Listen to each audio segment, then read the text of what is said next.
Good morning, morning, good afternoon, good evening to wherever you might be in this world of ours. Welcome to Emergency Management Associates, coming to you from the Area Command, 392 miles west of Kitty Hawk Beach, North Carolina. We want to welcome everybody here who is joining our show tonight. We're going to start off this program with a salute to the United States of America. We're going to have the hosts of the Barbershop Convention in 2015 give us the Pledge of Allegiance, and the national anthem will be offered by the United States Army Barbershop Quartet. I would ask everyone now to please rise.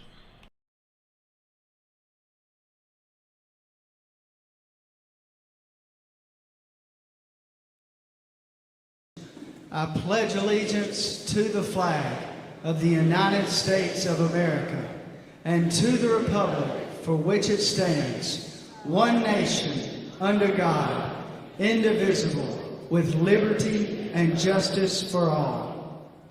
Now would you make welcome, straight from Washington, D.C., the United States Army Corps Quartet. Yeah.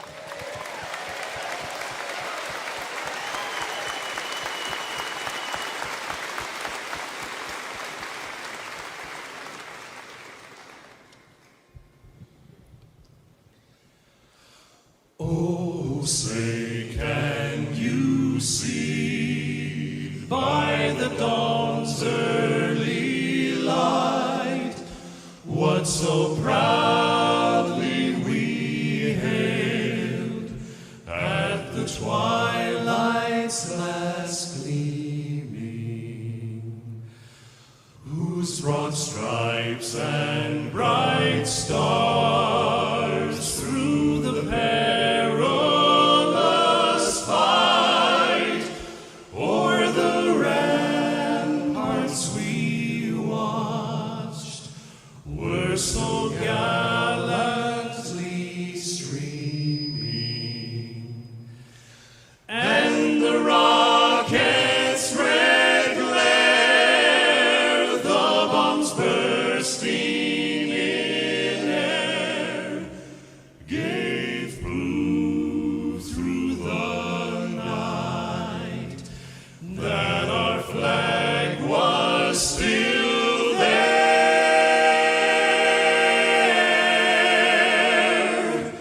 Oh, say does that star-spangled banner yet wave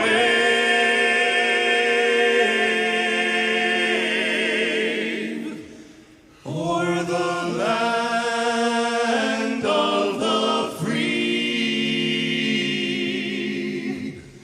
and the home of the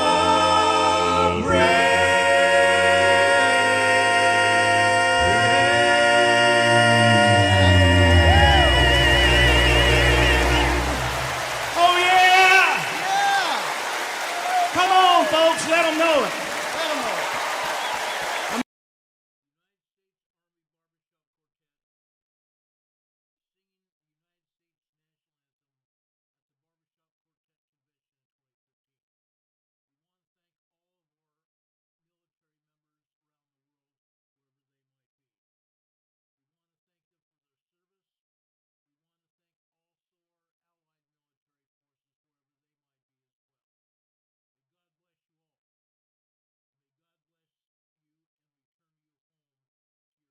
Families after your tours of duty end. God bless you again, and thank you for your service. We do appreciate it. It will never be forgotten. Folks, we have a special program for you tonight. We've been putting together a program for the last, I want to say, 48 hours, maybe longer. First, we're going to talk about earthquakes. The biggest earthquake happened here. Well, actually, it's not the biggest earthquake. It is the latest large earthquake. This is over in east central Alaska. This is a 5.3 earthquake. Notice where all the volcanoes are. All those triangles listed here in this picture are volcanoes.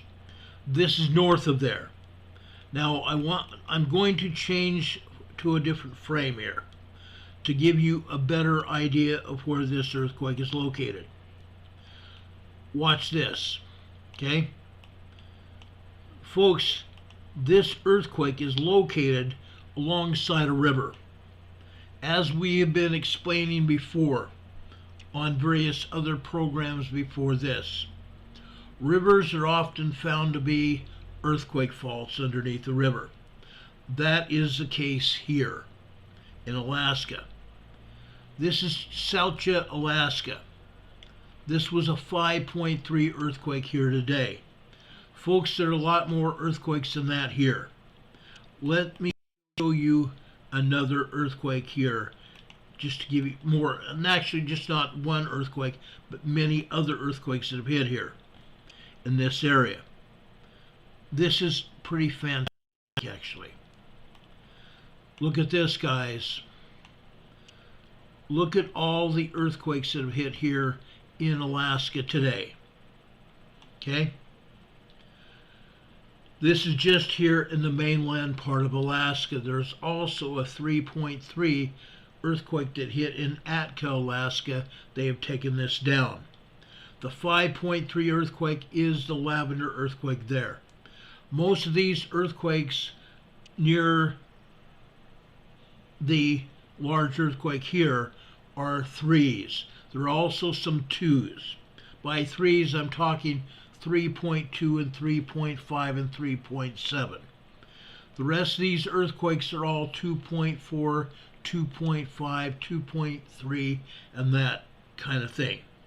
These are minor, small and minor earthquakes around this large earthquake. Now, with that said, I want to caution everybody, including all of those people, friends of our EMA family, and also my relatives. I do have relatives over in and around Anchorage. I want to caution everybody. This may be, okay? This may be a foreshock. Any one earthquake that happens has a 25% chance of being a foreshock to a much larger earthquake. That larger earthquake can happen at any time. Means that these other earthquakes are very small. This was a large earthquake, a 5.3. These other earthquakes are very small, aftershocks. This could indeed be a larger a foreshock to a much larger earthquake. I want to make that very clear. Okay? I want to make it very, very clear. Notice the earthquakes over in Denali National Park. These earthquakes did not appear until after the 5.3 earthquake hit. It was then and only then did we see these earthquakes come up. Some of these earthquakes here, especially in Denali National Park, were not aftershocks of the 5.3 earthquake. Those earthquakes were already there.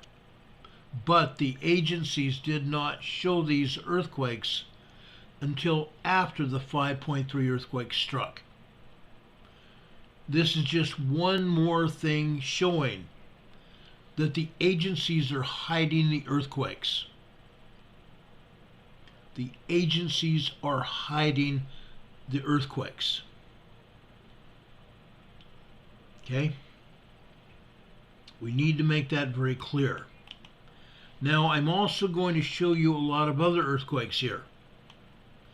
Most of these earthquakes are in and around Hawaii. Okay? I want to go to this main page here. Let me reduce the size of this so you can see everything that I'm seeing myself. Okay? Notice that there are 6 earthquakes here. This largest one is just on on the north side of Mauna Kea. The north side of Mauna Kea. This is a 2.8 earthquake.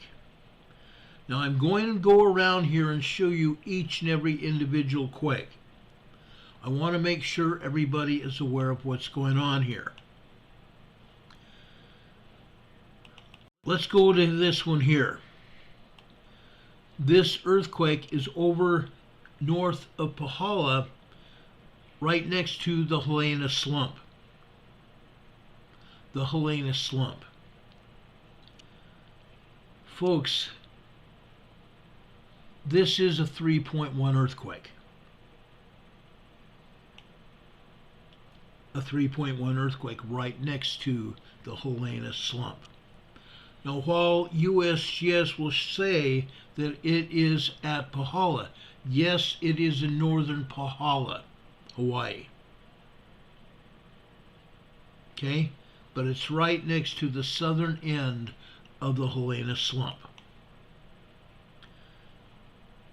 Let's go to this next one here. Okay? This one is just a little bit different. This is a 3.0 in the southern end of Pahala. The southern end of Pahala. Now, while we're showing you these earthquakes in Pahala, let me remind you, Pahala is the catcher of all the magma from a deep magma plume down in the deepest part of the southern Pacific. There is a deep magma plume that originates there. The magma plume originates out of the mantle deep inside the earth. The magma plume down in the deep South Pacific supplies all of the magma to all of the volcanoes around the world.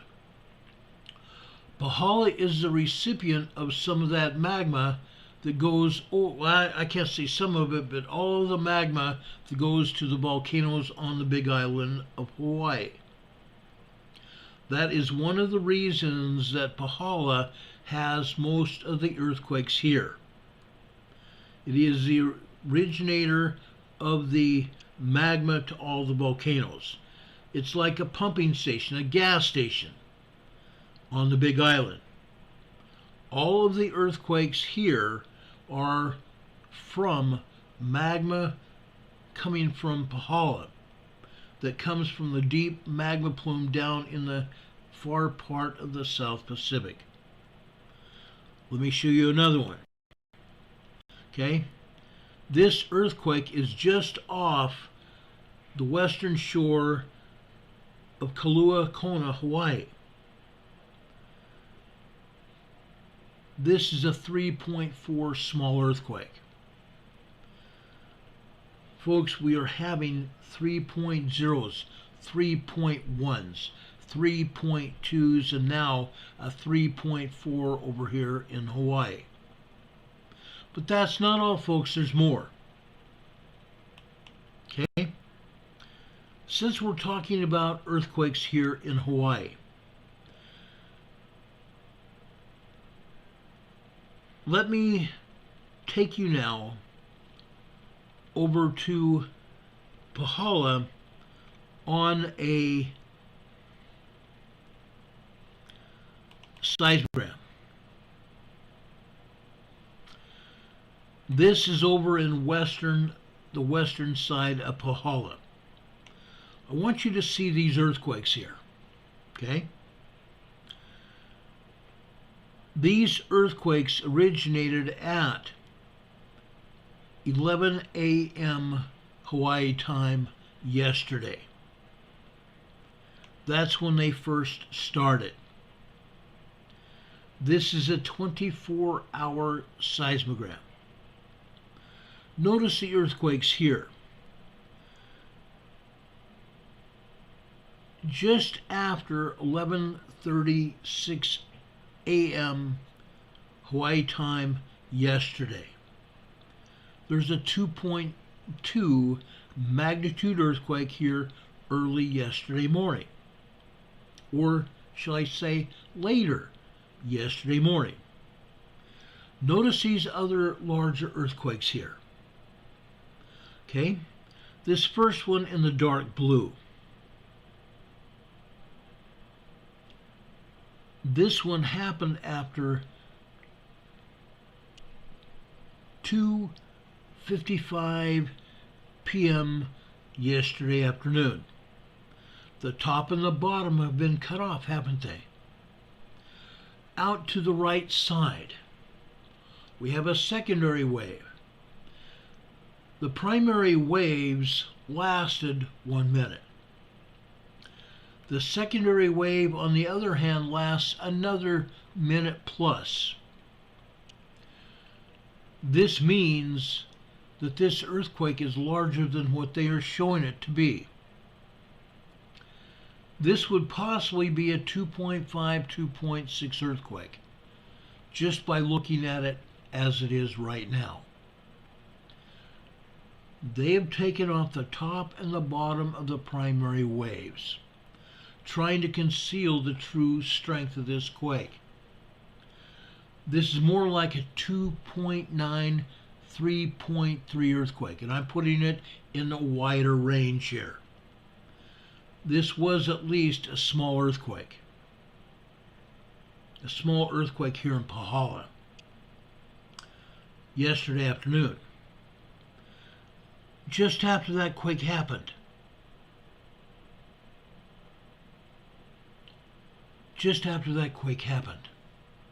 on this lighter blue color line. This is 3:20 p.m. and I'm actually going to say 3:23 p.m. yesterday afternoon.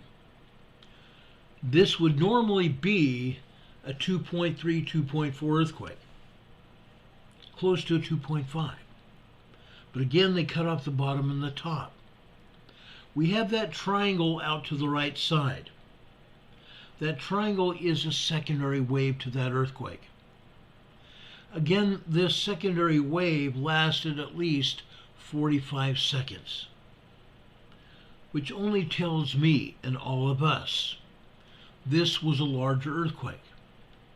I believe this also was at least a 3.0 earthquake. The other one was larger. Okay? And you can see some other 2.4s, 2.5 earthquakes here. They didn't last very long. They lasted only a second or two. We have some other tremors here as well. Over here to the far right, in the dark blue, this earthquake lasted only a couple of seconds. Folks, this was at 11 p.m. Actually, I can't see that. This was at about 10:49 p.m. last night. Okay? This was at least a 2.7, 2.8 earthquake. Then, we jump down to this earthquake in the darker blue in the center here. Folks, this earthquake happened after 2:52 a.m. this morning. It lasted about 30 seconds. We have a secondary wave that lasted another 30 seconds. This earthquake, just looking at it here, a 2.4, 2.5 earthquake. That triangle that goes out to the right is a secondary wave. Folks, this is also a 2.9, 3.0 earthquake. And the earthquake in the lighter blue, folks, this earthquake lasted almost a full minute.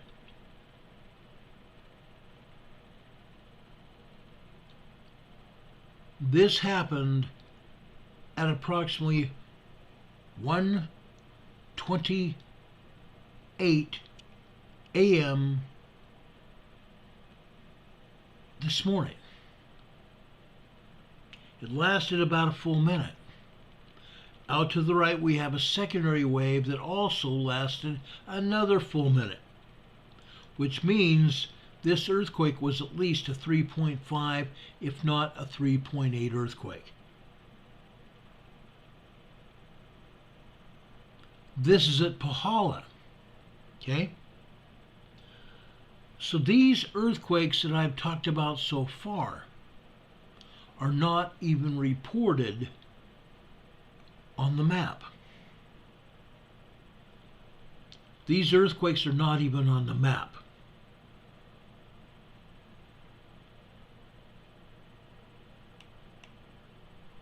That's really something, isn't it? Let's move down here some more.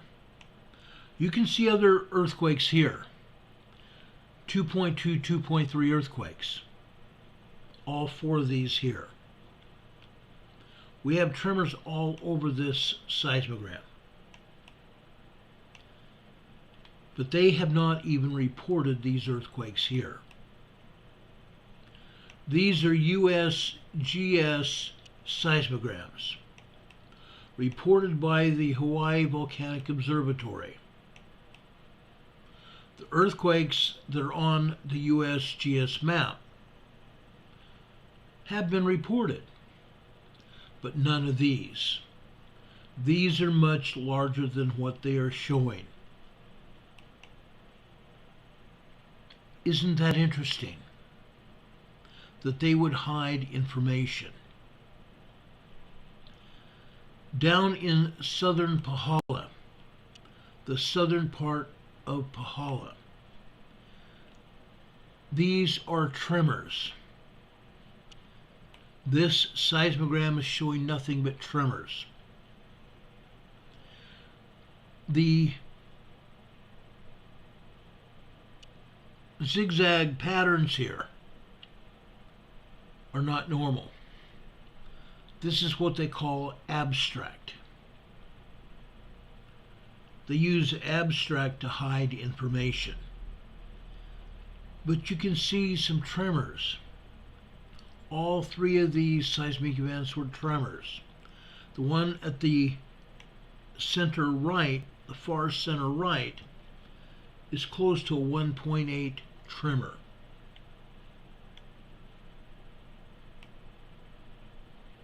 But at least two other tremors right there. Southern Pahala. They didn't even report these. They used to report all of this. They used to report all of this, and they're not doing it any longer. Now, I want to go over to Kilauea. Look what we have here. I'm going to show you at least 2 or 3 other seismograms from Kilauea. This comes from UWB seismograph. UWB seismograph. Okay? Just so you get an idea of what we're showing you here. This is at the center part of Kilauea. Look up here to the top right. There was an earthquake that occurred just before 11:15 yesterday morning. We're only seeing a part of it here.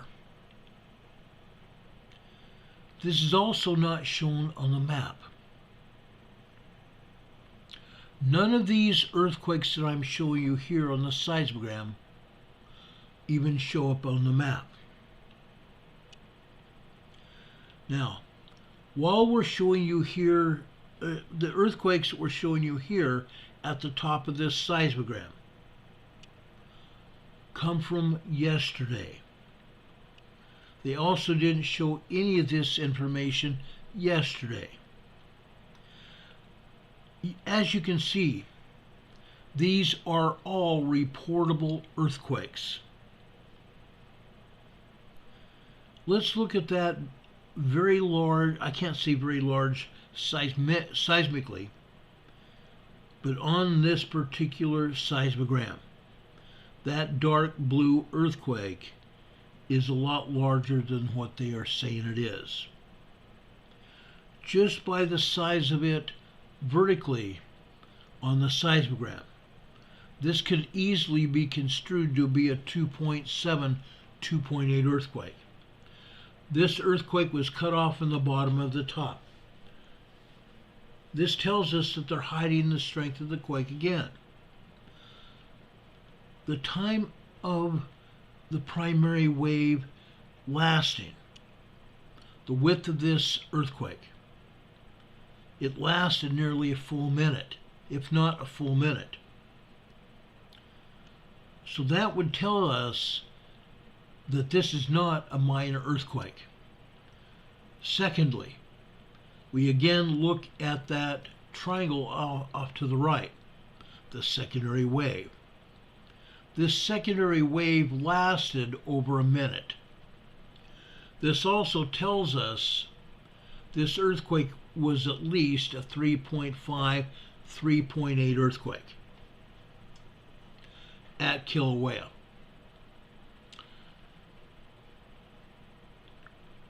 Earthquakes at Kilauea are because of magma beneath the surface. Magma down beneath the caldera of the volcano. The caldera of the volcano is the hardened lava. The hardened lava that we see just beneath the rim of the volcano. Magma is coming into Kilauea under pressure. It's fracturing rock inside the volcano. That fracturing rock is what we see here on the seismograms. So we're seeing earthquakes here at Kilauea that they are not reporting. Look at all these quakes. That lighter blue one just after that larger quake there. That quake lasted at least 30 seconds. Again, they cut off the top and the bottom. But the secondary wave lasts a full minute, which only means they're telling us part of the story, not telling us the full story. Again, that earthquake is at least a 3.4, 3.5 earthquake. Yes, we're having 2.0s all over the place. Further here, these next two good-sized earthquakes happened early this morning. The one in the dark blue lasted about 20 seconds. Off to the right, we have a secondary wave that lasted almost a full minute. This would normally be said to be a 2.5, 2.6 earthquake. The secondary part of this quake is telling us, no, Ron, this is at least a 3.0, 3.3 earthquake. The one in the lighter blue here, this lasted about 45 seconds. They cut off the bottom and the top here. Off to the right, there's a secondary wave that lasted over a full minute, probably a minute and 10 seconds. This earthquake was probably a 4.0 here at Kilauea. Probably a 4.0 here at Kilauea. Concealing information, concealing quakes. We come down here to the bottom of the seismogram. This is 10:45 a.m. this morning. Look at all this magma coming into Kilauea here. It completely obliterates the white paper. Now this is not actual paper. This is digital. But it's completely obliterating other lines here, is what I'm saying. There is a lot of magma here coming into Kilauea. There is a lot of magma coming into Kilauea here. It is causing earthquakes. It's causing earthquakes that they are not reporting. Okay? Let's leave Kilauea out here. I want to go over to Mauna Loa. Let's take a look at Mauna Loa and see what Mauna Loa is doing. How about this one? There are two main seismographs at Mauna Loa. This is HPUD seismograph. Look at all this activity here at Mauna Loa. They showed us one earthquake southwest, on the southwest flank of Mauna Loa. Okay? Look at the seismicity here at Mauna Loa. We all know darn well they're not reporting everything here. They could not possibly be reporting all the activity, considering they're only showing us 5 earthquakes around the island. They're certainly not reporting everything. No way. You can see earthquakes here. These earthquakes are at least 2.5 earthquakes. Some of them a lot less than that. But the magma here, look at the magma being shown here on the seismogram. That is a lot of magma coming into this volcano. Now, look at all these earthquakes here. Yes, we're seeing some tremors.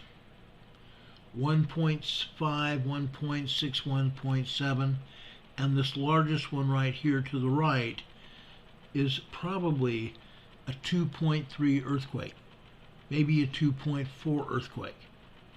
The secondary wave out to the right lasts about 30 seconds.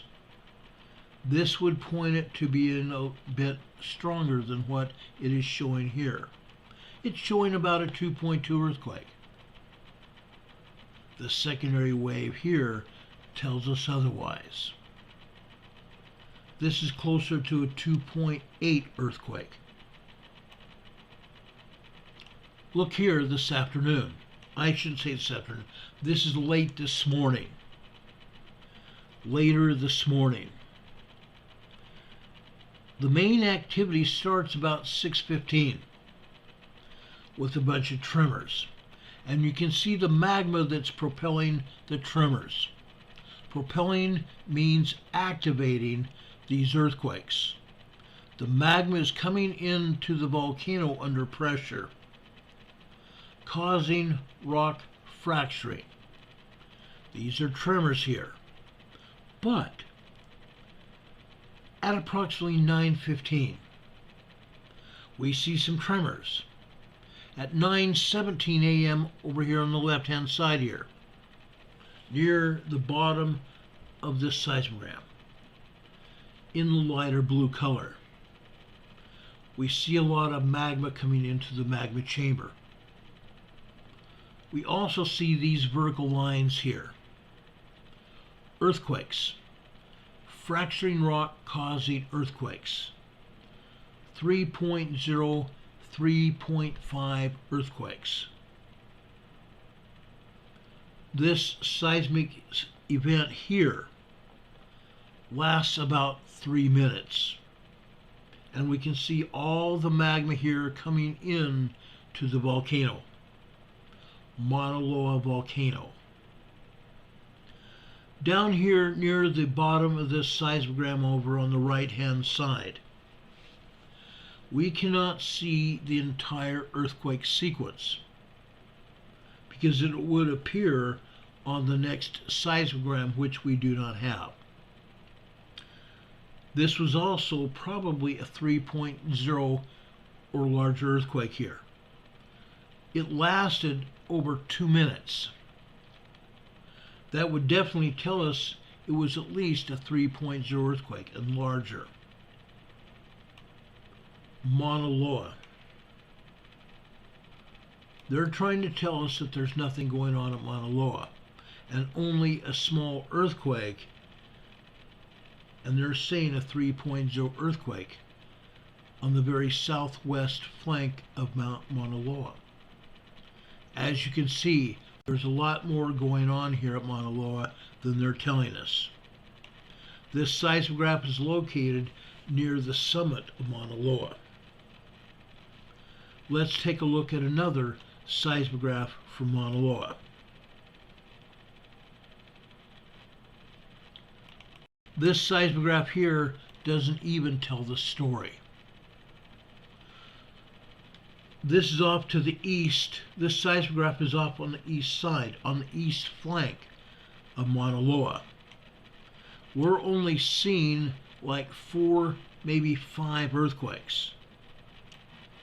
Okay? This lighter blue earthquake down here below these other 3. That would be a 2.1 earthquake there. It lasts just a few seconds. Off to the right, it also has a secondary wave, which might tell us it might be a 2.5, not just a 2.1 or 2.2. But these other earthquakes that happened before that, the one in the dark blue, just by the length of it, this would appear to be a 2.5 earthquake. But again, it lasted about 40 seconds, 45 seconds. However, the secondary wave to the right lasted over a minute. That means they're not telling us the true story of what happened here. This is at least a 3.5 earthquake. Looking at the full sequence, the height of this earthquake here, the length of time it lasted, and then the secondary wave. The secondary wave tells us the true story. This lighter blue earthquake that happened just after that. This happened after I'm going to say 3:23 yesterday afternoon. This also lasted about 20 seconds. It had a secondary wave that lasted another 30-40 seconds. They cut off the top and the bottom of this seismic event. This is appearing to be a 3.0 earthquake, just like this. Again, they're not telling us the true story. We also have 2 other larger seismic events here. No, it's not larger. These are all 3.4, 3.5 earthquakes, both of them. Especially that one with the lighter blue color here. That secondary quake here lasted over a full minute. They're showing us about 45 seconds of activity by the primary waves. But they cut off the top and the bottom.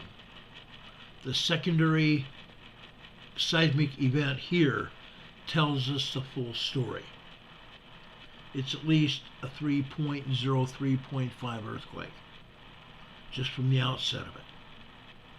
Okay? Now we don't see any bigger things at all.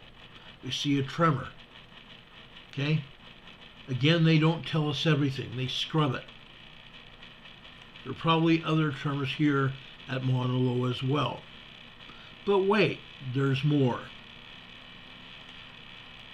Let me reduce this a little bit. Let's take a look at another volcano just north of Mauna Loa. Folks, you can't make it up. You really can't make this up. There's another volcano north of Mauna Loa. It's called Mauna Kea. Mauna Kea actually is known to have more earthquakes than Mauna Loa. Look at this sequence here. Look at all this seismic activity at Mauna Kea. Now, while Mauna Loa is having the larger earthquakes, Mauna Kea is having more earthquakes. Look at the magma pouring into Mauna Kea. Yes, Mauna Kea is having some 2.5 to 3.0 earthquakes. They're having a lot of tremors as well. You can see each line here represents 15 minutes of time. Look at the amount of magma on each line. Okay, each line here shows magma. It's called magma pulse signals. Magma pulse signals. Magma infill into the volcano.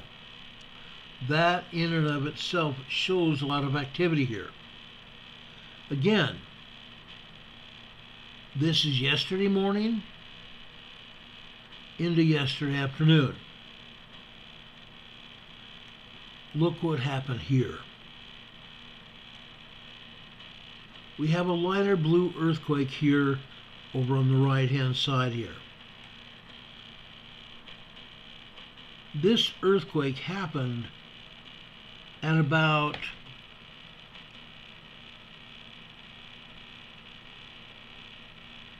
I want to say 1:27 a.m.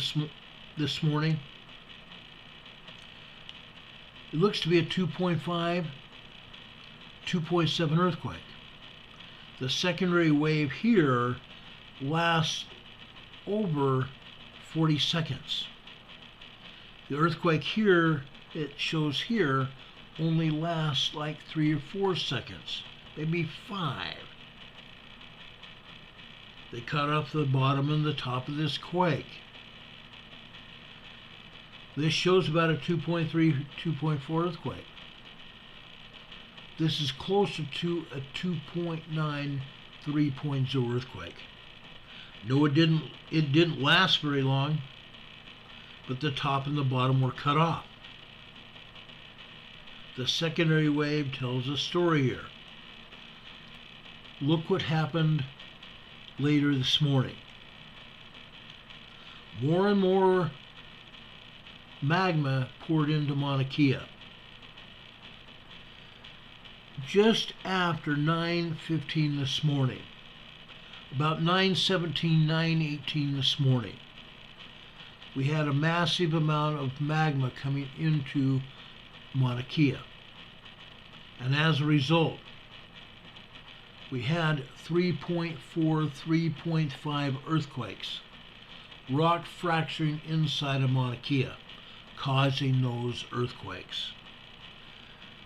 Just after 10:15 a.m. this morning, and I'm going to say about 10:27 a.m. this morning. Look at that earthquake at the bottom right of this seismogram. That is a big earthquake. Now, while USGS did not say we had a big earthquake over on the Big Island here at Mauna Kea, this shows that earthquake. Probably a 4.3, 4.5 earthquake. Notice the length of time that this earthquake occurred, the primary waves. We're talking 2.5 minutes. 2.5 minutes. There's very little secondary wave to this quake, caused by magma coming into the magma chamber here this morning at Mauna Kea. 3.5, 4.0 earthquake here at Mauna Kea. That eclipses Mauna Loa's seismic energy. That easily eclipses Mauna Loa's seismic energy today. Okay? Isn't it interesting when we show you all of the data compared to what they are saying happened? Because they're definitely not showing everything that happened. We are. We are definitely showing information that they're not. Let's go over northeast to Hilo.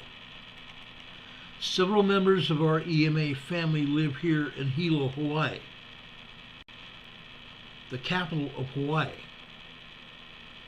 Now, here in Hilo, we're showing some minor tremors, that's all.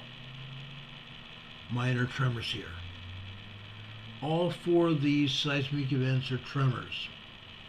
I don't think this bigger one is any more than maybe a 1.7, 1.8 tremor, and that's it. We don't have any earthquakes here in Hilo at all. However, over on the over on the western side of the Big Island, let's take a look at that.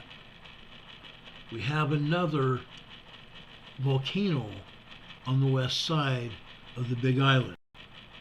It's called Hualalai. We've talked about Hualalai before. Hualalai usually doesn't show a lot of earthquakes. Usually doesn't even show this. This is really highly irregular from what we normally expect out of Hualalai. This would only mean that there's more magma hitting Hualalai than normal. As you can see, we again have some earthquakes, long duration earthquakes. Over on the far right here, this seismic event happened at about 2 p.m. Just about 1:55 a.m. this morning. 1:55 a.m. this morning, right before 2. Okay? This was a 2.5, 2.6 earthquake. Nothing more, nothing less. The big earthquake here in the dark blue color. This earthquake lasted over a minute. The primary wave lasted over a minute. It's also cut off on the top and the bottom. They're hiding the data. We have a secondary wave that lasts another minute plus. So instead of just having maybe a 2.4 earthquake, as the height would suggest,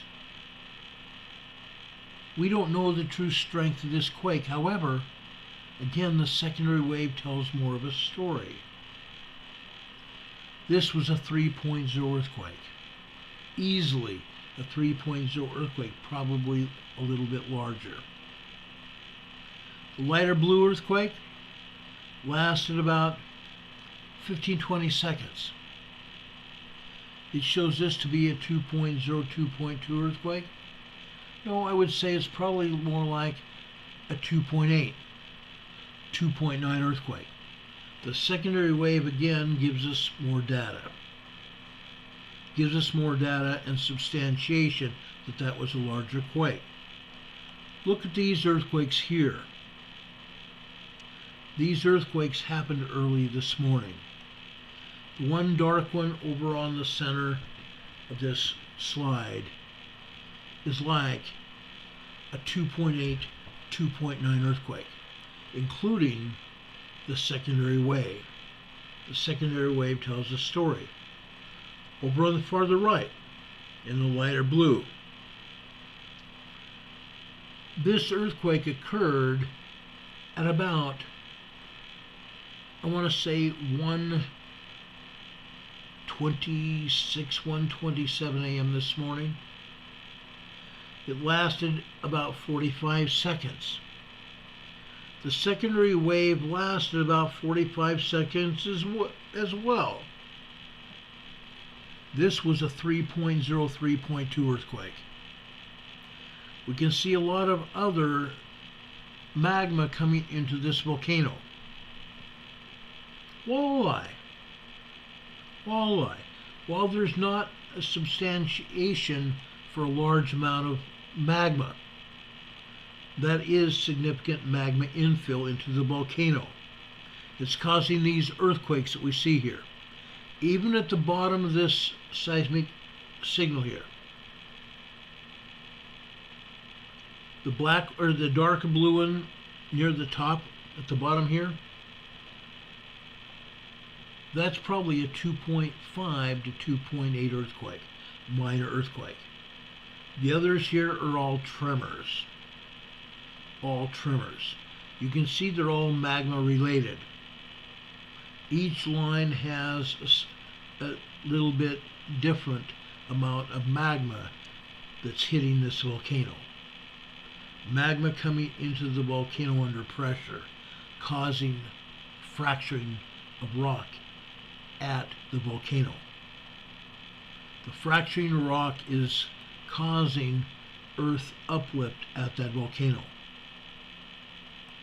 Earth uplift at the volcano.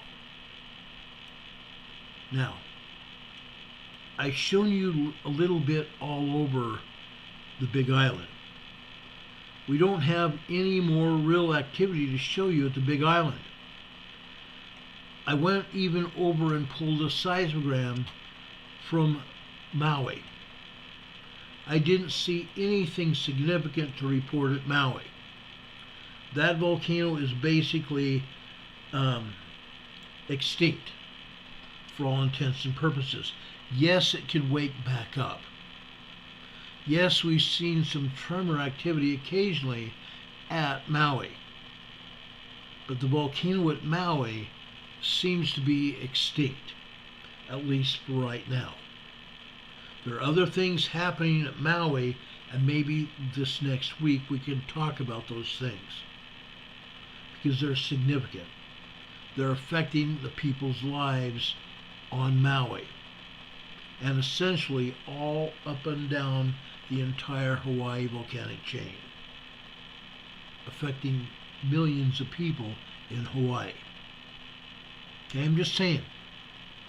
I'm just telling you. That's what's going on. Now, folks, I have something else I want to show you tonight. I promised you last night we would be talking about essential oils. And that's exactly what we want to do tonight. We want to talk about essential oils. There's a book called The Essential Life. Let me show you a copy of the book. I have a picture of it. I have two books here with me. Both of them are called The Essential Life by doTERRA. These books are highly significant. Why do I say that? Both of these books have essential information for all of us. Essential information that could help each member of our family, our neighbors and friends. That's why I want to show it to you.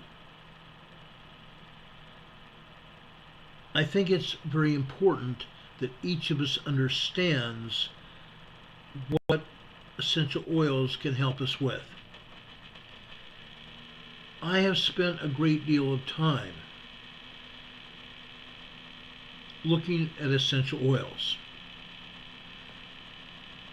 I have spent a good deal of time helping myself and my family over the years,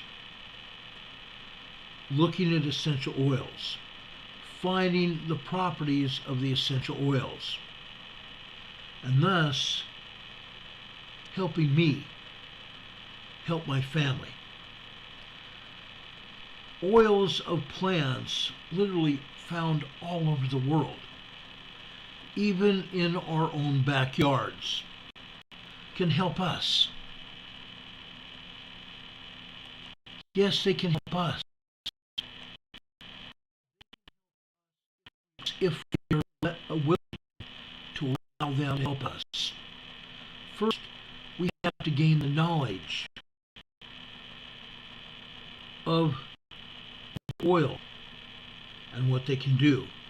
And once we get knowledge, help us. Oils, and I am going to say not in some cases, all cases. In all cases. Oils may help us survive a lot longer on this earth. Than medicine, pharmaceuticals that have spent a lot of time being developed in laboratories. A lot of time. The pharmaceuticals will kill us.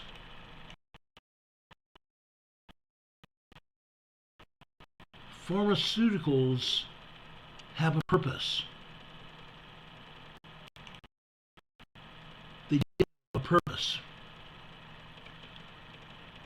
But they're chemical based. Essential oils are they're not developed in laboratories. The essential oils come out of plants. Yes, they're a chemical developed naturally by a plant, not in a laboratory. They're analyzed for their properties. And over tens of hundreds of years, essential oils have developed, and they have shown I can't think of the word I'm looking to use. They're showing promise to heal us and help us get through what we're seeing happen in our lives. Diseases, maladies. For example, before Christmas, we had a Christmas parade here in Morganton, North Carolina. I showed you pictures of that Christmas parade. When I was walking back to our car, I had a real bad burning and pain in my lower left calf. When I got home, there was severe bruising in the tissues just beneath the surface of my skin. And I hurt. It was very painful. I've been putting essential oils on my skin. I've been putting essential oils along with olive oil, using the olive oil as a carrier. So the essential oil is not 100% strong when I apply it to my skin. If you do that, you might burn your skin. You don't want to do that. You should always use a carrier oil, whether it be olive oil, whether you use coconut oil. Coconut oil is probably the preferred method of being a carrier oil. You only want to use a few drops with the carrier oil. Maybe a spoonful, a tablespoonful of carrier oil, olive oil, or a coconut oil. And you can buy coconut oil almost any grocery store. But I used some lavender mixed with the carrier oil. Just about 3 or 4 drops of lavender oil in the tablespoon of the carrier oil. I put that in a small bottle. Then I put it on my fingers and rubbed it up and down my calf. Guess what? Less than a month later, I hardly have any discoloring of my skin. The bruising has almost dissolved itself. I have also used a lotion made by Purell, an anti-itch lotion made by Purell that I put on my leg as well. It's almost healed now. Whenever I get a little bit of burning or itching, I put the Perel lotion on my leg. During the day, a couple times during the day, I put my mixture of lavender and my carrier oil on my calf, which I believe has healed my leg. Now, a person with diabetes, which I am, I'm about a 1.5 diabetic. Some diabetics are 2.0. Okay? That can be bad. I'm about a 1.5, which only means my pancreas is still producing some insulin, but not enough. So I am resistant to insulin. So I have to administer more insulin into my body to help with the blood sugars in my body. With this event that happened before Christmas, something like this could be very critical to my health. But because of the way I have treated it, even my doctor says I've done a great job, and it is healing. My doctor wants to see me again in about a month. At that point in the time, the doctor will tell me what she thinks. But I've done a good job so far in helping myself. That is the whole purpose of using essential oils, to help ourselves, not necessarily introducing chemicals into our body, which could hurt us. I will never introduce a chemical into my body when I know there may be something else that will help me. And I've been doing a lot of that as of late. Demon Catman says the microphone seems to go through periods of skipping. Okay, let's see if I can change microphone settings here. How does this microphone sound here? Is this better? Are you guys getting a better microphone signal from me here?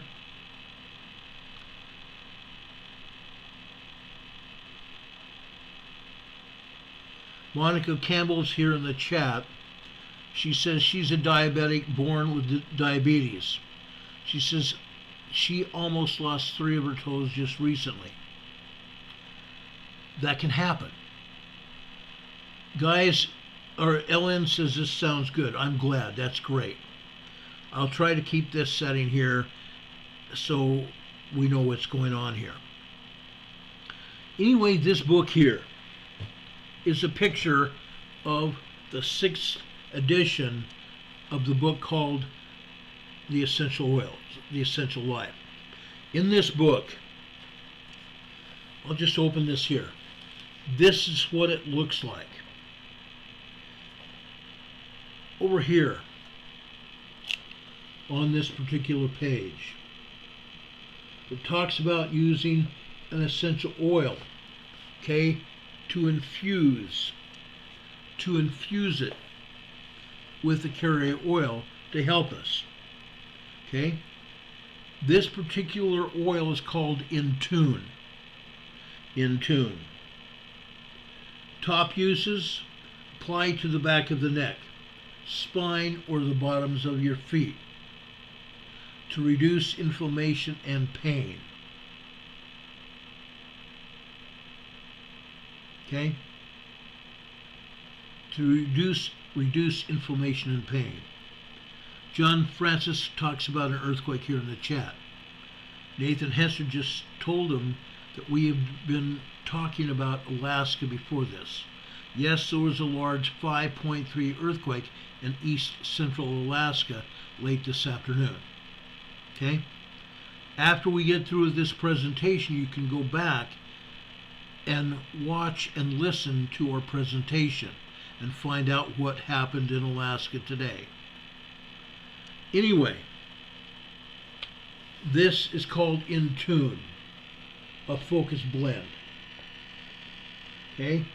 Each section here of this Essential Life book talks about essential oils and the uses for the essential oil. It's also used for over and underactive brain activity, where you might feel your brain activity is less than it should be or over from what it should be. Mental clarity and focus and concentration. They also have another oil that's called Motivate. It's this oil right here. Motivate. Okay? What is it used for? Top uses: lack of confidence, courage or motivation, confusion or feeling overwhelmed, mental fatigue or exhaustion, depletion or stagnation. Okay? We're talking about your feelings, what's going on in your head, what you might be feeling in your body. Okay? The main ingredients of this oil are peppermint, clementine, coriander, basil, yuzu, melissa, rosemary, and vanilla bean oil. What they're talking about here are uses of multiple oils that they put together, that the scientists at doTERRA and other essential oil places have studied when they've combined different oils together and how they help people. Let's go back here a little further in the front of this. There's an oil called red mandarin. Red mandarin right here. Let's see what it does here. Let's first talk about how they put it together here. Okay? The main parts of this oil called red mandarin are limonene, L-I-M-O-N-E-N-E, gamma terpine. Okay? How do they make it?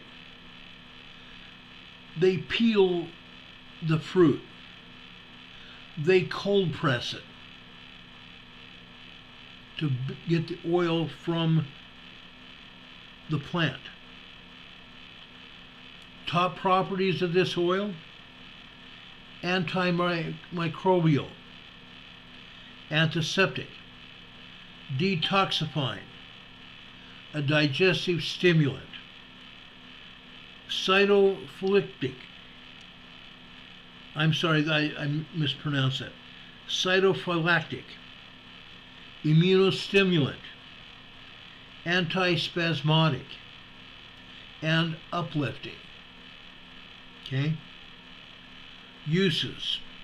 The top uses are acne, oily skin, and wounds.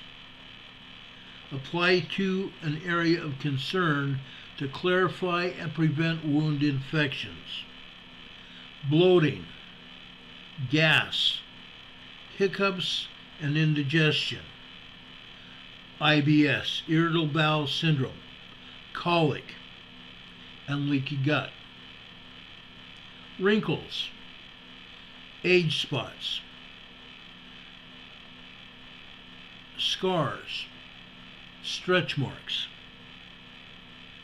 It can be used for congestion, severe and spastic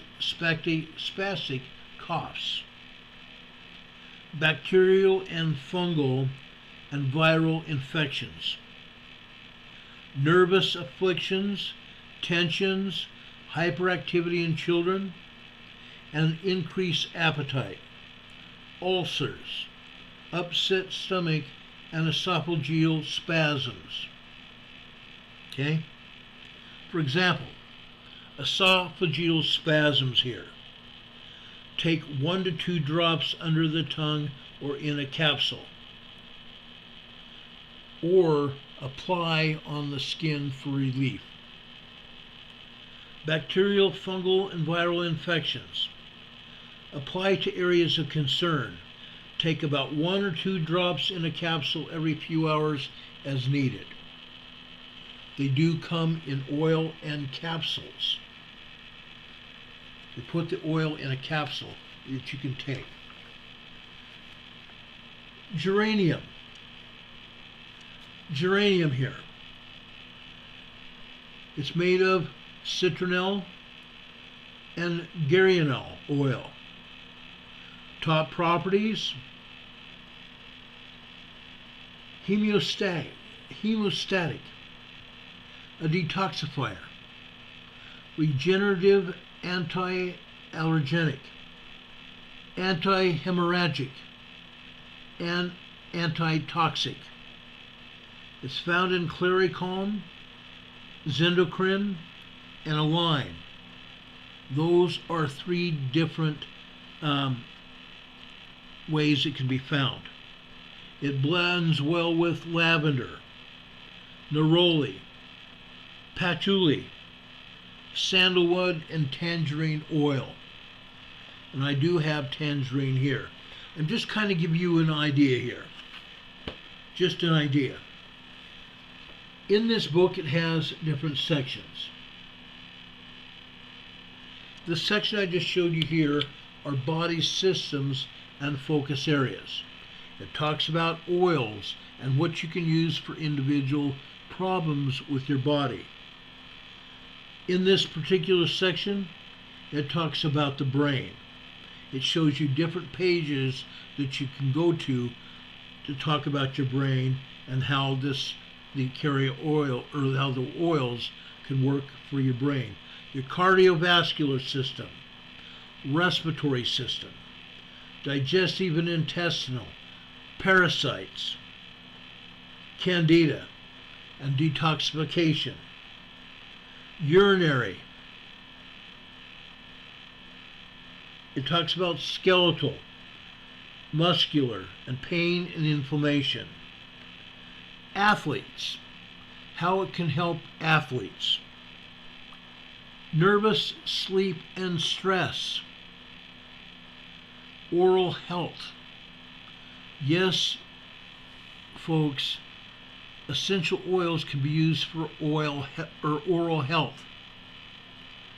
Endocrine, energy and vitality, weight, blood sugar, and eating disorders. Immune and lymphatic systems. Allergies, autoimmune, and cellular health. Women's health, pregnancy, labor, and nursing. Men's health, intimacy, children, and first aid.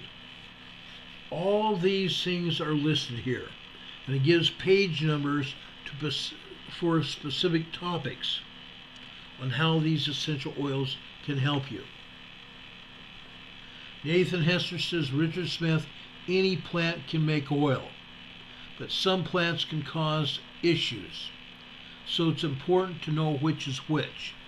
Folks, I believe this book is very helpful. It's been very helpful to me. I have 2 editions. I have the I believe this one was in 2019. I also have one from 2015. Okay? This is the 6th edition. They are now in edition 20. They're now in edition 20. Now, I want to show you something really quick.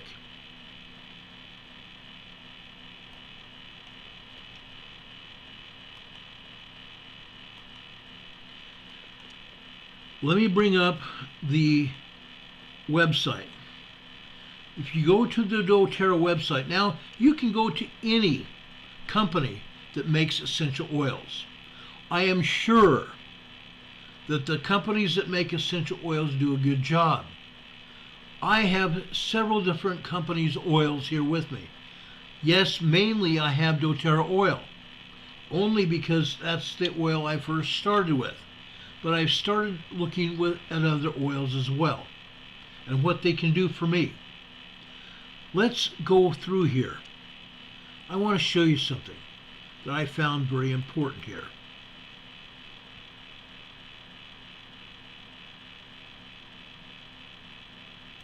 Hold on a second.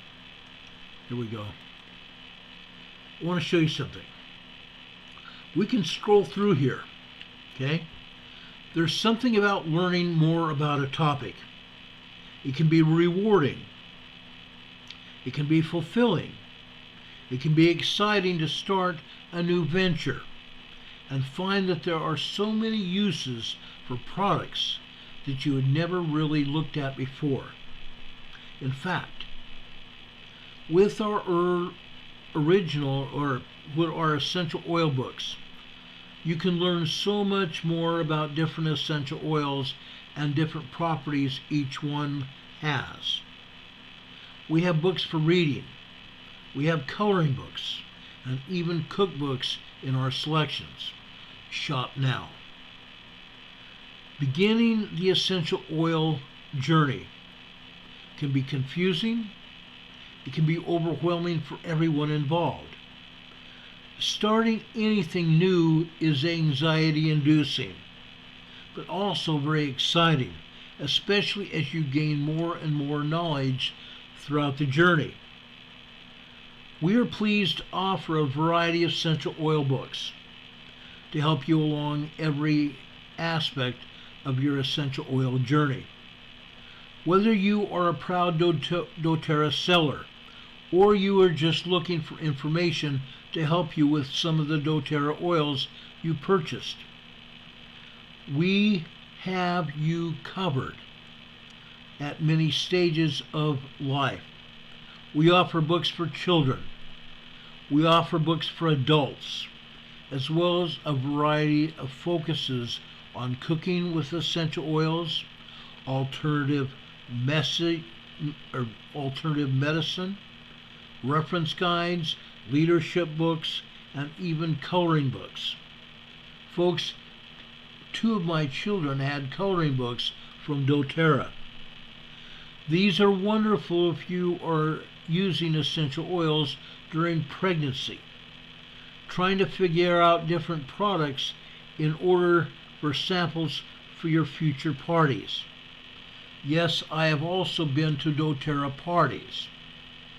Folks, I want to tell you this. I went to a party. They had a couple, well, one speaker was a doctor and I don't remember who the other person was. But they had some finger foods and small desserts. One of the desserts was brownies.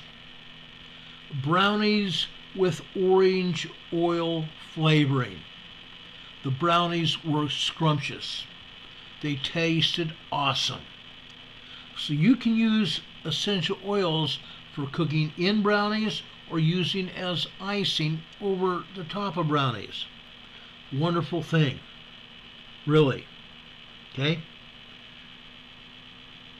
You can use them for creating essential oil cocktails for dinner with friends and family, and so much more.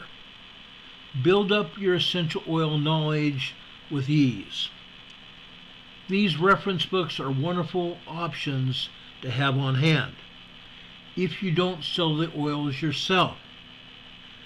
Here at Oil Life, they have a company with doTERRA called Oil Life.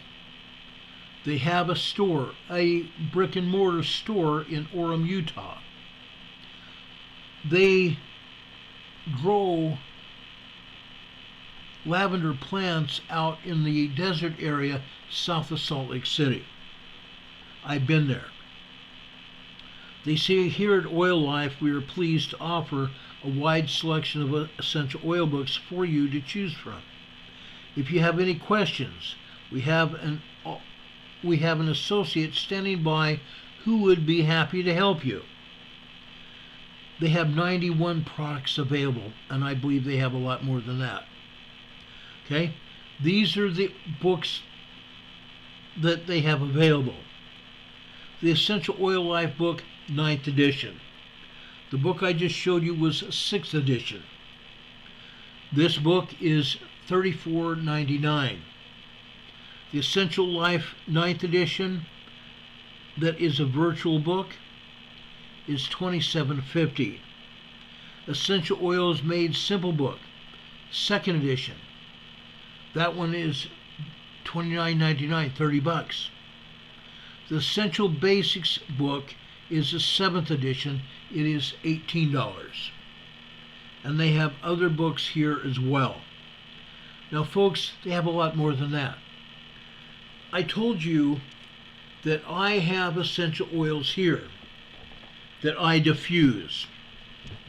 You can buy a diffuser. You can buy a wonderful diffuser.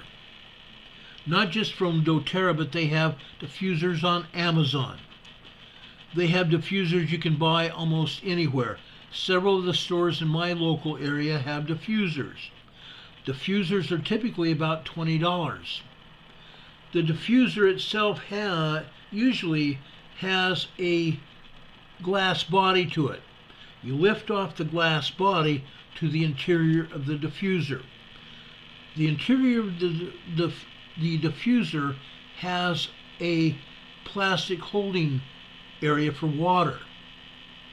You pour maybe 4 ounces of water into that holder. Then you sprinkle over that water about 3 to 4 drops of the oil that you want to diffuse. Then that inner part also has 2 sections. One section that fits over that area where you put the water helps point the water out of the diffuser. Okay? Then you put the top outer shell of the diffuser back down on the diffuser. Then they have 2 or 3 buttons at the base. You turn those on. One button might allow you to diffuse the water and oil for 2 or 3 hours. One may make that diffuser last upwards of 5 to 6 hours. I set a diffuser in our bedroom here to last 6 hours, and it lasted 8 hours. Got very lucky. Folks, you can make your bedroom, a living area, your kitchen, a bathroom, or whatever you want to use it in.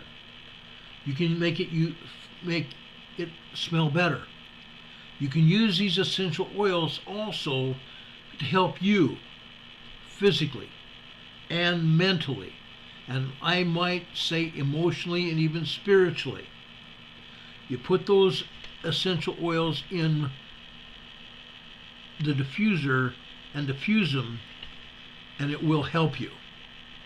I promise you it will help you. It has helped us substantially. It's helped us substantially. Let me show you some of the oils that we have here. This is a oil called Whisper. I'm sorry, it's upside down. This one is called Whisper. Whisper allows me to have clarity. Okay? It helps me to breathe as well. Whisper has a variety of uses. If you have any questions about any of the oils you buy, you can look it up on the internet and find uses for those oils. Okay? That's Whisper. That's a doTERRA oil. This is a different company's oil. This is called Heads Up. Heads Up makes me be able to breathe, or helps us, my wife and I, to breathe. When we have a head cold or such, it clears it up.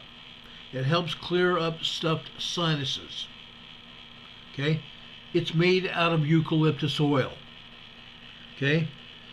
On the bottom, on the back of the bottle here, it has the oils. It lists the oils that make up the overall oil that you use here. It also has things that you can use it for. But In the title of the oil, it pretty much establishes what you can use it for. Heads up. Yes, it has a eucalyptus smell to it, or odor, not a smell. This one's peppermint. This will also help your room to smell better. It will help your dogs even be able to breathe and help you do as well. You can also use it in making candy. You can use it in making desserts as well. It has a peppermint taste. It's a great thing. Now you don't have to use much. Use 2 or 3 drops or 4 drops, and that's it.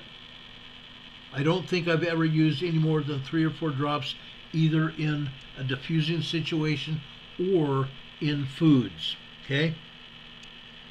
Now, I want to show you another one here. This is called Rest and Relax. Rest and relax. Many of us sometimes get uptight. Many of us have a lot of things that are going on in our lives. We diffuse this when we need to relax here in our house. To help us relax, we put like 2 or 3 drops, well actually 3 or 4 drops in the diffuser and diffuse it over hours. And yes, it does help us to relax substantially and helps us to sleep at night. This one here is called eucalyptus, and that's exactly what it is. It's eucalyptus oil. Eucalyptus oil. This helps us to breathe. We diffuse about 3 or 4 drops of oil. Folks, this oil lasts a long time. I've had this oil bottle probably for 3 or 4 years. I still have maybe a half of an inch of oil here. This has probably last me at least another year or 2. It doesn't take much oil at all. Okay? This is another oil. This is called lemongrass. Lemongrass. This also has maybe about 2 or 3/8 of an inch of oil left in this bottle. This is great. Okay? You can diffuse this. You can also make lemon bars with lemongrass oil. You can use it in cooking. Okay? Something else here. This is called Breathe. This is similar to eucalyptus. This is similar to the other oils that I've told you about. Okay? You can very easily diffuse this. It will make your room smell better. It will also help you breathe better. I'm going to show you another one here. This all I showed you this. This is peppermint. Okay, this is lemon. I have the lemongrass and I have lemon. Okay? I've had this maybe 3 years, maybe 4. I've got almost an inch of oil left in this bottle. Like I said, you can diffuse this, you can use it to clean with. You put about 3 or 4 drops in a little bit of water. You can use it to clean with. You can sanitize your kitchen surfaces or even your bathroom surfaces. This is a great cleanser. Okay? It's a great cleanser here. Excuse me. It will help clean surfaces. Okay? This next one. This is called Deep Blue. This is called Deep Blue. Deep Blue will help you feel better. Deep Blue has healing qualities. If you're feeling sick, and I have had digestive issues, I've had horrible chest colds, I've had times when I feel achy and sickly. I have diffused this, about 3 drops in a diffuser, and it helps. You can also put this in a carrier oil. You can put 2 or 3 drops in a carrier oil, and it will help you. You put 2 or 3 drops in a carrier oil and apply it to your head. You can apply it to your chest, and it will help you feel better. Okay? Deep blue. This is called digestion. Digestin. This is great stuff. If you have stomach issues, if you're feeling like you just can't eat anything, or something that you've eaten hasn't gone down right, you can actually put this in a glass of water. Only a couple drops though. This is pretty powerful. If you have questions about this, look it up on the internet. Okay, it's called Digestin. Digestzen. It's made by doTERRA. Okay, it can help with digestion. This is Holiday. This is Holiday. This is also doTERRA oil. I have been diffusing this during Christmas and Thanksgiving. It gives a very sweet holiday air. Okay? This, I also have almost a ½ inch of oil left in this bottle. I've been using this every holiday season for years. I only use like 3 or 4 drops at a time. Now, you only want to do that. Okay? Caution. All of these oils have a caution statement on the bottle. Caution. Possible skin sensitivity. Keep out of reach of children.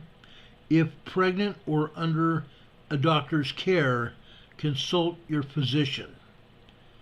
Avoid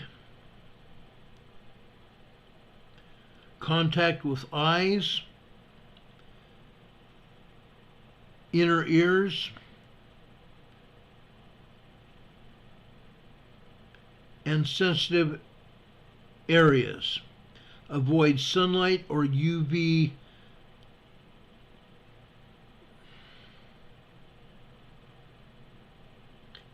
rays for up to 12 hours after applying this product.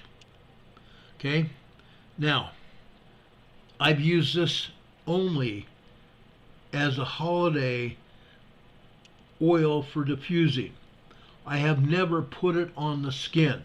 I have never used it in a carrier oil. But apparently you can do that. I got this specifically because people told me that it was a great oil to use to diffuse, and it is. It's got kind of a smoky pine tree smell to it. It's awesome. I've diffused it all day long. Okay? Literally. I'm not kidding. It's great. Now, the next one I'm going to show you is called lavender. I've got 3 different bottles of lavender. Lavender is a very aromatic oil. Like I said, you can only put 3 or 4 drops in some water to diffuse it, and it's great stuff. You can also put it in a carrier oil, such as coconut oil. When you do that, you put it in that and mix it up. Then you take it on your fingers and rub it on your pillow at night. It'll help you sleep. You can also apply it just beneath your throat. You smell that all night long, and it smells so wonderful and helps you rest. Okay? It helps you relax. Lavender oil is wonderful stuff. Okay? Something else here. Again, made by doTERRA. We talked about tangerine oil. This is tangerine oil. Okay? I love this stuff.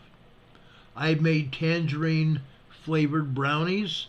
I've made cakes. I've made cookies with this. This is similar to orange oil. I've got orange oil downstairs in our dining room. My wife likes to diffuse that. We also put it in brownies. Orange oil is wonderful. So is tangerine. Okay? So is tangerine here. Now, I've got like 30 oils that I'm going to show you. I've got about 5 or 6 more downstairs. Again, this is another oil, lavender. I've got 2 or 3 bottles of lavender oil here. I've also got this. This is cypress. This I use for putting with a carrier oil, and it helps with my digestion. It helps me feel better. Sometimes I have a very sour stomach. This helps. If you have any question about any oil, look it up on the internet, what you can use it for.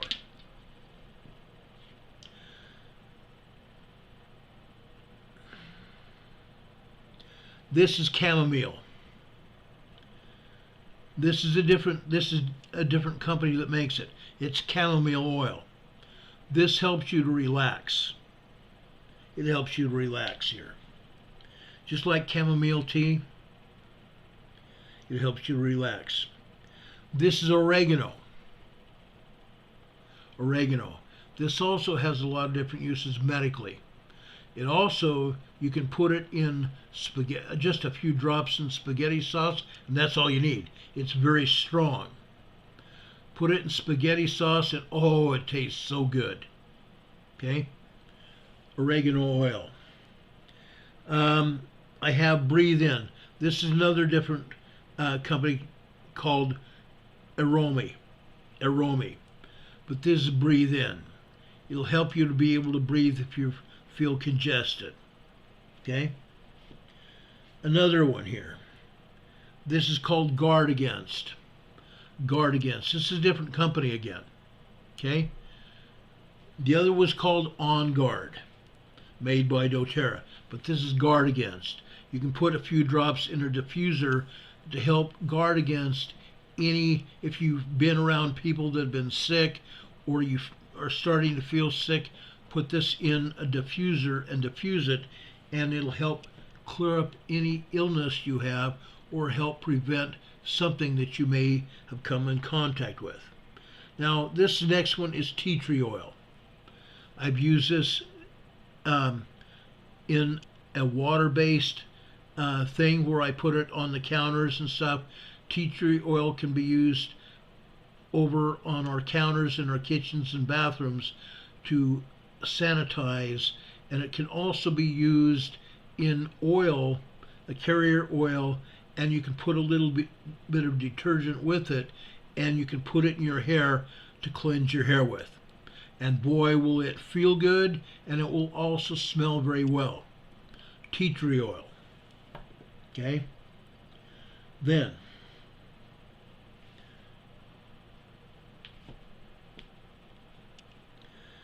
another one. This is also another bottle of tea tree oil by doTERRA. Okay? This next one is, oh, I've shown you this one, Guard Against. We talked about that one here. We've got peppermint here. Got several peppermint bottles.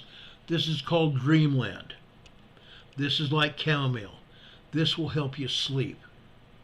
You put this in a diffuser and it'll help you sleep here. Called Dreamland. This next one is also doTERRA oil called oregano. Okay? This is another bottle of oregano. I love this stuff. The reason I have a couple of bottles is because I use it. I used it.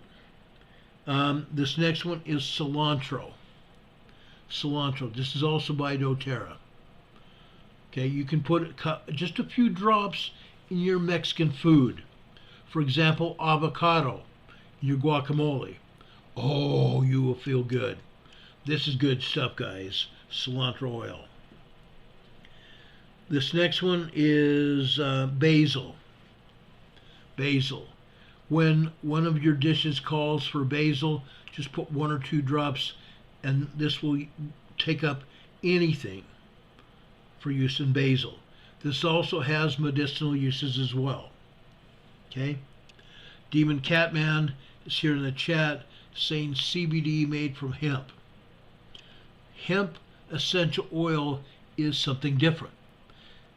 That essential oil will heal you. It will heal you. Okay? I had a CBD injection I gave myself, not through the skin, but orally in my mouth when I had cancer. And I believe that and a few other things helped cure me. Okay? It's great. Nathan Hester says, as a medical marijuana patient, vape that oil, it makes me feel great. I don't like vaping. That's my only thing. This is a doTERRA oil called rosemary. You can use this in your food. You can also use this medically. Rosemary oil. It's awesome stuff. Now, does anyone have any questions? I know I went through this very fast. Okay? I know I went through it very fast. But I want to make sure that all of you understand at least a little something about essential oils. That was the whole purpose of tonight's presentation, is using essential oils. Grace for purposes, yep, they make body wash too. Oh yeah, they do. They really do. You guys have any questions or anything for me? No, I'm not an expert. I have been using essential oils for probably, I want to say, since 2010. So it's been like 13 years. 13 years that I've been doing this. Wow. That blows my mind. That blows my mind. Does anybody have any questions?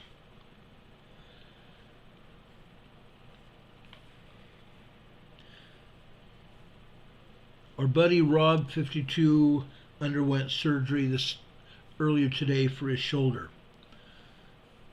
And he's now out of surgery at home. He came in here earlier tonight. I saw him in the chat saying that he was home.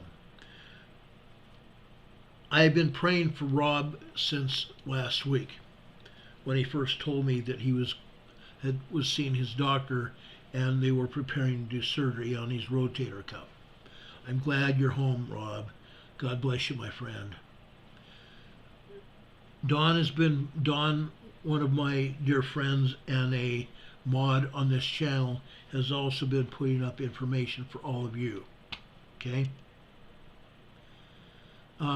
He says, if you're not receiving notice from Google, YouTube, unsubscribe and then immediately resubscribe to this channel. Then you click on that little bell icon. It's a very tiny bell icon. It used to be a larger bell icon. Larger circle with a little bit of a bell inside of it. Now they've reduced it to a tiny bell inside that tiny circle. Click on that. When you click on that, it'll bring up a drop-down menu of 3 items. Click on the word AOL. That should get you notified when we come on the air. Okay, it's important. It's important. Storm Rider says, Rob's surgery is very painful surgery. Yes, it is. I've had many friends throughout the years that have had that. It's tough. But Rob's a tough dude. I know that about Rob. He's a good guy. He really is. God bless him. John Francis is asking, what is good for his skin and dry hands? That's a good question. Let's look here. Again, I go back to this book. I go to the back of the book, okay? I also missed this too. They have recipes in this book. For example, I just opened up towards the back. It had white chocolate lemon cashew bites. White chocolate lemon cashew bites. Lemon fruit dip. Lavender lemon cookies. Orange creamsicle cheesecake fruit dip. It's great stuff, guys. It is really great stuff. Let's look here in the back. Um,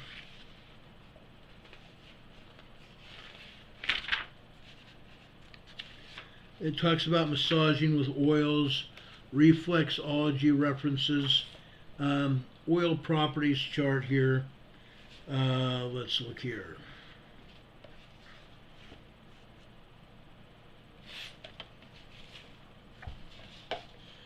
Let's look here. Analgesic, antibacterial, anticonvulsant, antihemorrhagic, anti-infectious, antihistamine.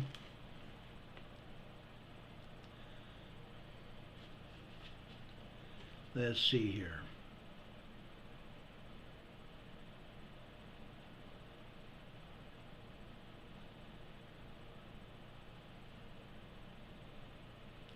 Let's see here.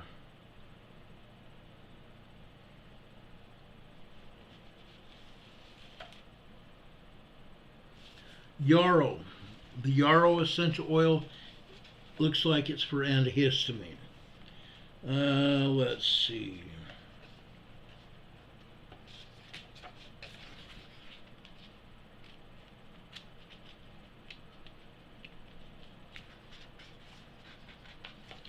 These pages are sticking together. I haven't used the back of this book for a while here. All right, let's look here.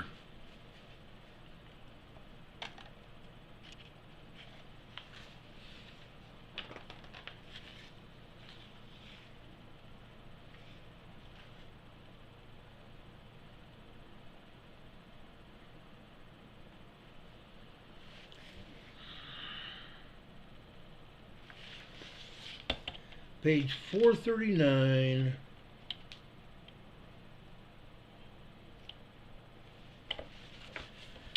Okay. You can make a salve, okay? You can make a salve. 4-ounce clear glass jar, straight-sided with plastic lined cap. A 1/4 cup of carrier oil. A tablespoon of shea butter. A tablespoon of aloe vera juice. A tablespoon of beeswax. 2 teaspoons of vitamin E oil.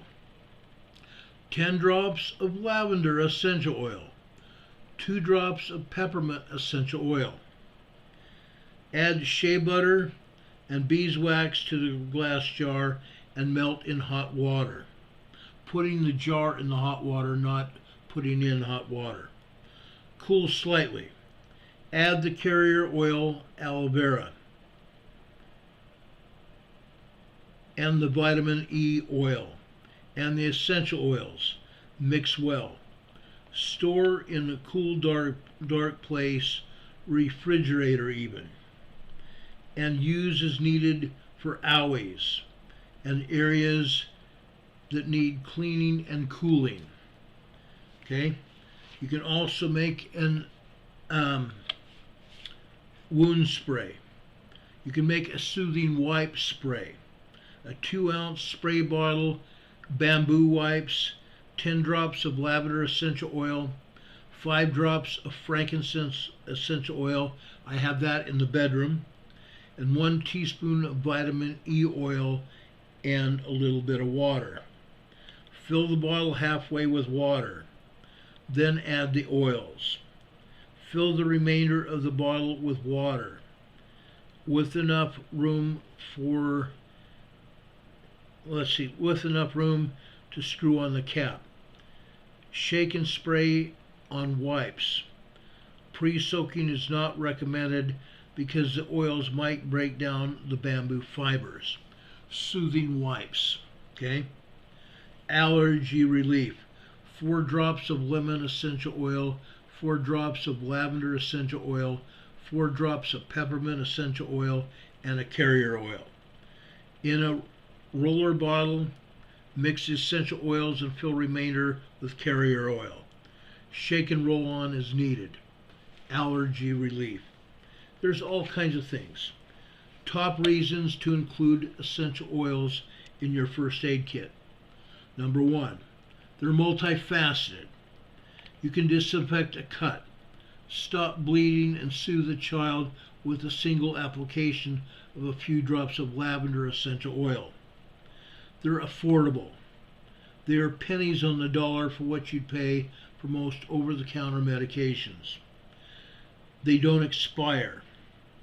They have extended shelf life that will help you keep you from wasting your oils.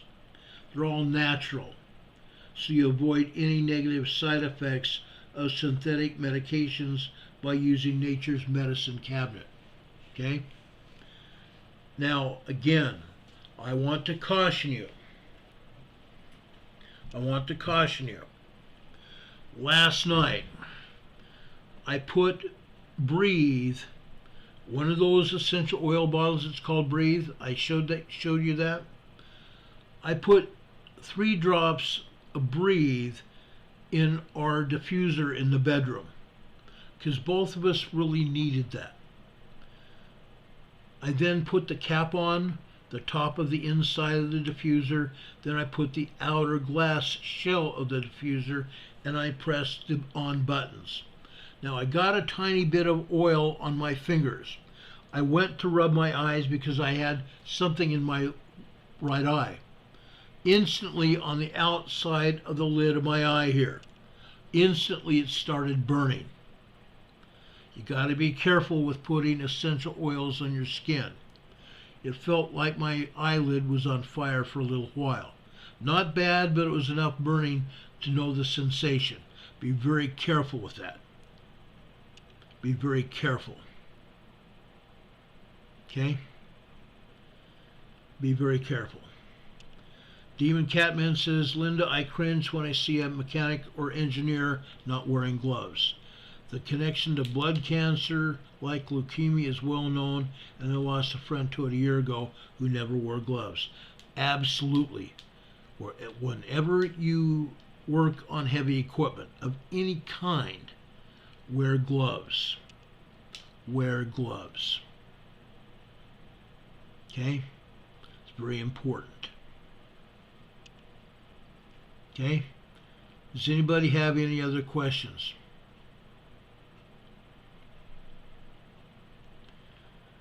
Janelle's here in the chat saying, I got bit by a 6-foot western brown snake 3 years ago and was fixed by only using herbal methods. Fixed in under 24 hours, and it was not a dry bite. That's great. That's awesome. These are great comments. These are great things to know. Okay? Deep Quake Paul is back here in the chat. Deep Quake Paul, it's good to see you. He's talking about Merapi, Indonesia. Merapi is a volcano down there in Indonesia in the southwestern part of the Atlantic. Reported at an eruption of 12,000 feet high. Flight level 120. 12,000 foot eruption at Merapi volcano in Indonesia. Thanks, Deep Quake Paul. God bless you, brother. It's good to see you again. Deep Quake Paul, you're always welcomed in this chat. We love you. Appreciate you. If you have any questions, complaints, or any other comments that you want to talk to me about, send me an email. Dawn has put our email in our chat. Our email is rltnspdema@gmail.com. Deep Quake Paul just gave us another $20 super chat. He says, you're amazing. Thanks, Deep Quake Paul. You're also amazing. Deep Quake Paul has been a friend of our program and a friend of mine for quite some time. We appreciate that, Deep Quake Paul. God bless you. God bless you a lot. Deep Quake Paul always comes in here and gives us information about earthquakes and also volcanic eruptions. He's awesome. Any other questions? Any other questions, guys? John Francis is in the chat saying earthquakes in diverse places. Oh yeah, absolutely there are. When I was a young man, I had often been taught by friends of my parents and other people that later in life we would see earthquakes in diverse places. Never at any time in my life have I not seen more earthquakes in diverse places. It's insane. It is literally insane. I've never even seen anything like what we're having today or even the last few years. It's completely insane. Anyway, guys, I think we're going to get out of here. If you guys don't have any more questions here. Before I get out of here, okay, I've been leaving you with a few words from the scriptures. Tonight, I'm going over to 2 Corinthians chapter 9. In chapter 9, verse 6, "But this I say, he which soweth sparingly shall reap also sparingly, and he which soweth bountifully shall reap bountifully. Every man according as he purposeth in his heart." As you purpose in your heart. "So let him give not grudgingly, or of necessity, for God loveth a cheerful giver." Paul counsels us here. He gives us written counsel. Paul is an apostle of God, brothers and sisters.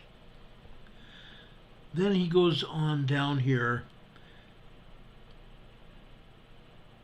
He talks in verse 11. "Being enriched in everything to all bountifulness, which causes us thanksgiving to God." Thanksgiving to God for what we have.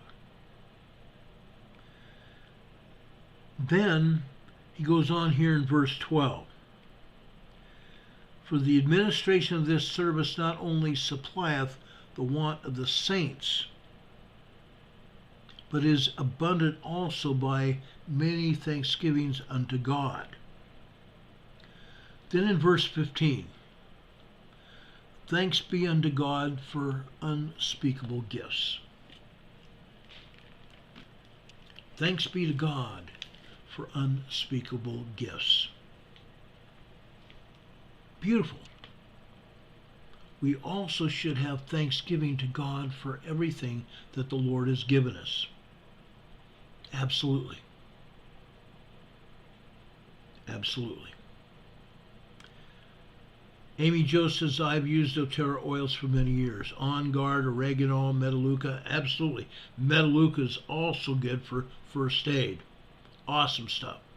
Peppermint, frankincense are just a few that I'm never without. Many benefits. Absolutely, Amy Jo. Thank you for that. Metaleuca is awesome, guys. We have that in our bedroom here.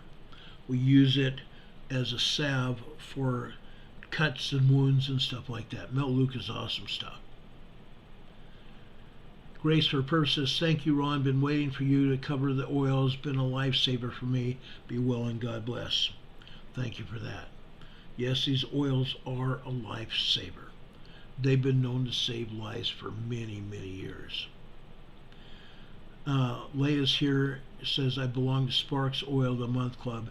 Now oil each month for my pepper meds." Oh yeah. Those pepper meds.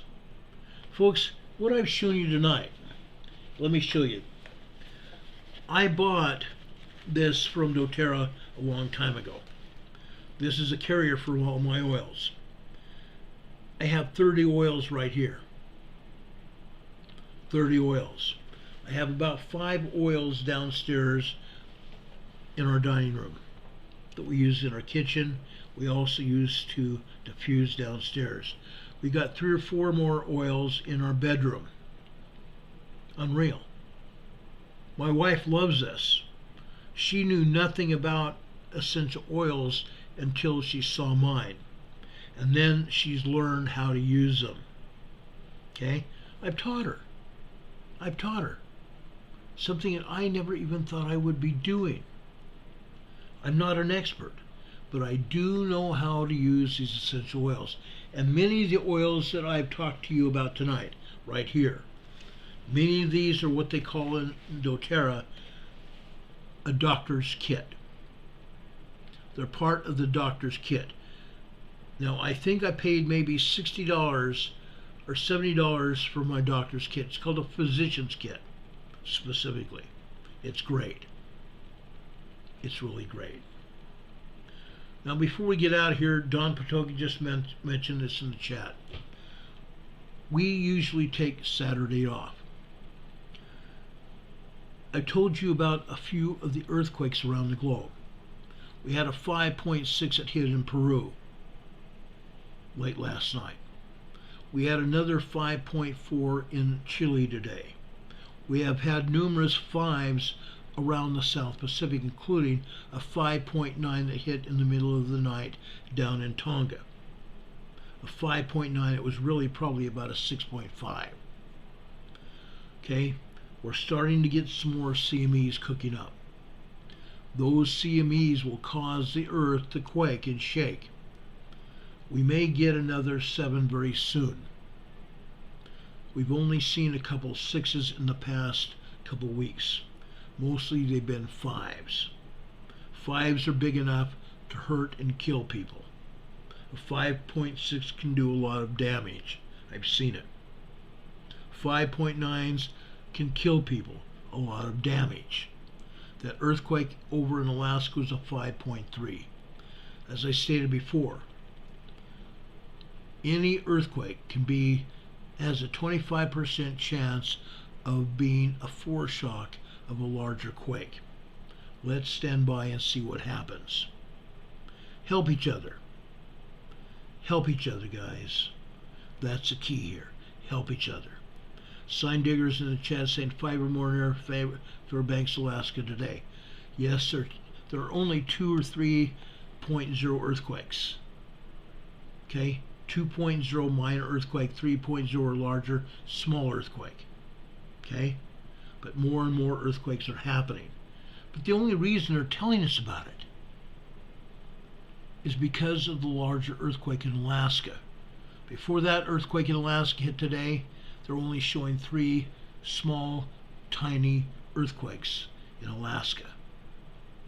Now there's probably over 20, 25 earthquakes in Alaska now. Okay? They have to talk about it because now we've had a larger earthquake. These smaller earthquakes lead to larger earthquakes as well, but they have not been telling us about it. That's a problem. That's a real problem here. Anyway, guys, usually Saturdays we don't come on the air. If something happens between now and Sunday, or now and Monday, we'll come on the air and talk about it. We'll come on the air and talk about it. Sunday morning at 12 noon, we'll be back on the air to talk about the Book of Mormon, another testament of Jesus Christ. We're going to study the Book of Mormon this year. There are a lot of good scriptures in the Book of Mormon. We're going to talk about it. I have a lot of great things to show you and talk about. So join us on Sunday for Come Follow Me, the Savior Said. Okay, it's going to be a great discussion, I guarantee you. We had a good discussion earlier this week when I put on another episode of Come Follow Me on Tuesday. We didn't do it on Sunday because I was sick. Sherry D says the Book of Mormon is not biblical. Yes, it is. Come and study it with us and find out for yourself. If you're saying that, you really don't understand the Book of Mormon at all. The Book of Mormon is another testament of Jesus Christ. Okay? I appreciate all of you for being here tonight. I appreciate all of you. May God bless you and keep you. May God bless all of us that we might work together and help each other. God bless all of us. Sherry D says, see Deuteronomy 13.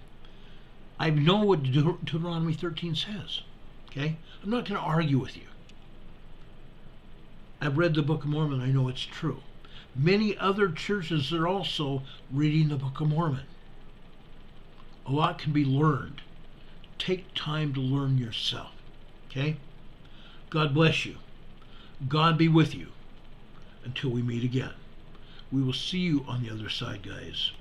God bless you. God be with you. Have a good night and a great weekend. We will see you on the other side. Good night, everybody. Much love.